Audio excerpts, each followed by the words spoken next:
The NRL season gets underway in Sydney tonight. It's a day when sports fans usually wear their team's colours with pride.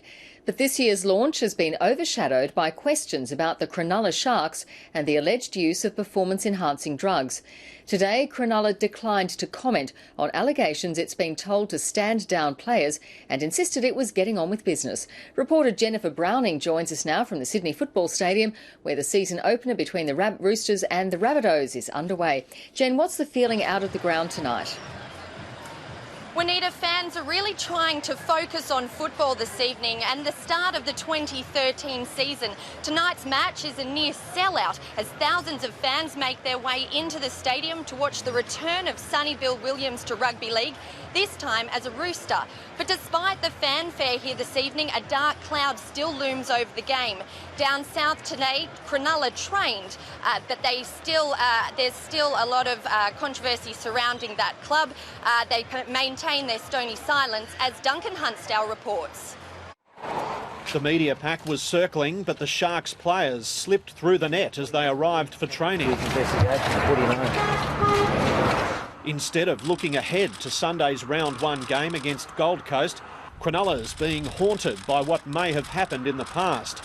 You got anything to worry about, do you think? A Sharks spokesperson said there is no plan for any club statement.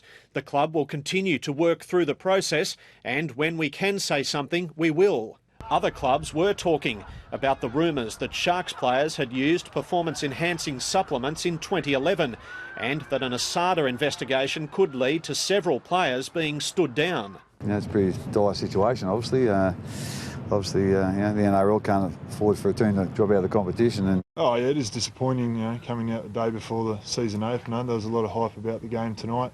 I'm sure that'll still be the case, but it was a bit shocking yesterday. Allegations have surfaced today that a former member of the Sharks fitness staff blew the whistle on player supplements. If the high performance team or the strength and conditioning team, if they're responsible for giving these players these banned substances, they should hang their heads in shame because it's a disgrace. Other clubs named in the Australian Crime Commission report want answers. Most people that care about the game wish that some allegations or someone came forward with some evidence or whatever and things could proceed quickly. If there are offenders, identify them, but certainly clear the vast majority of people who are not offending, who are playing by the rules.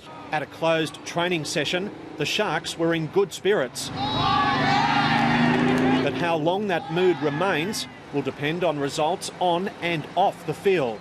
Duncan Hunstdale, ABC News. Jen, how hard is it going to be for the sport to carry on when there are so many unanswered questions? Yes, Juanita, well, with all the legal boundaries surrounding this case, it really is just a waiting game until the NRL and the Sharks decide to answer some of those questions. Earlier this evening, the NRL did release a statement saying that match between the Sharks and the Titans will go ahead on Sunday. So for now, that's some good news for fans. Jennifer Browning reporting there from the Sydney Football Stadium.